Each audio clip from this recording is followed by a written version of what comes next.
ګرانو دوستانو السلام علیکم ورحمت الله وبرکاته. هیلهمنده یم چې روغ جوړ او خوشحاله اوسئ او د روژې په دې مبارکه میاشت کې ستاسې دعاګانې، عبادتونه، لمونځونه او تراویح هم د الله په دربار کې قبول شي. څرنګه چې د روژې مبارکه میاشت ده دوستانو، نو هیله لرمه چې ټول باید په ګډه سره خپل د وطن دپاره، خپل د ولس دپاره دعاګانې وکړو، او خصوصا د څو ورځې مخکې چې د تورخم کومه خونړۍ پیښه وه، رښتیا هم ډېر خفه شولو په دې پیښه باندې.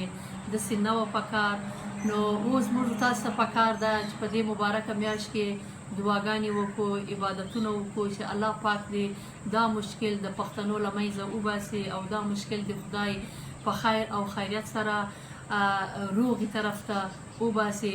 ځکه چې د ډیورن که هغه غاړه ده که دا غاړه ده، ټول یو وجود یو، یو پښتانه یو، یو ولس یو قوم پراته دي. نو پکار نه ده چې د دوی په منځ کې جدایي راشي، او دا جدایي او دا ناشونی دی. نو هیلهمنده یم چې باید په دې مبارکه میاشت کې دعاګانې وکړو او توقع ولرو چې انشاءالله دا مشکل د ټول ابد دپاره حل شي.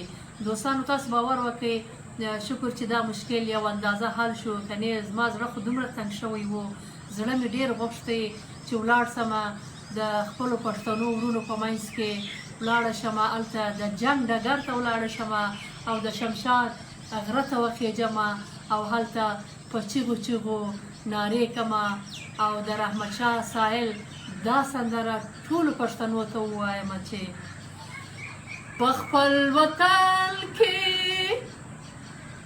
جنګ را په سر دی، هلته هم زامرم دلته هم زامرم، پردی غوبل دی پردی شر دی، هلته هم زامرم دلته هم زامرم.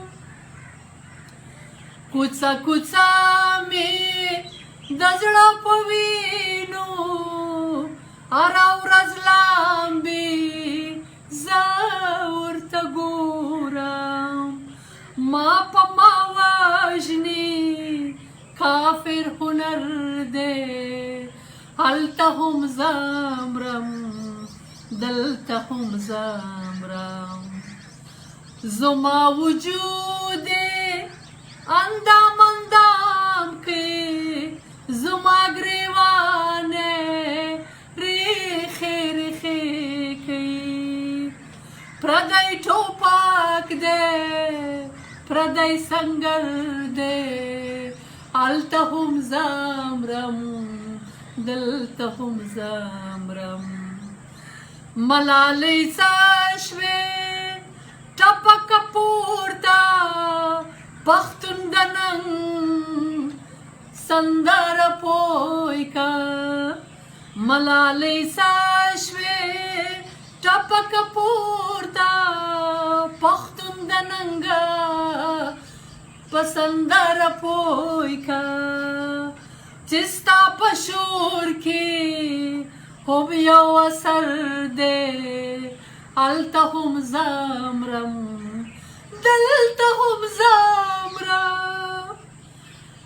ہے نړیوالو یې امن دوستو د جنګ پرستو موټ د نیو دی، اے نړیوالو یې امن دوستو د جنګ پرستو موټ د نیو دی، په ما قیامت دی په ما محشر دی، هلته هم زامرم دلته هم زامرم.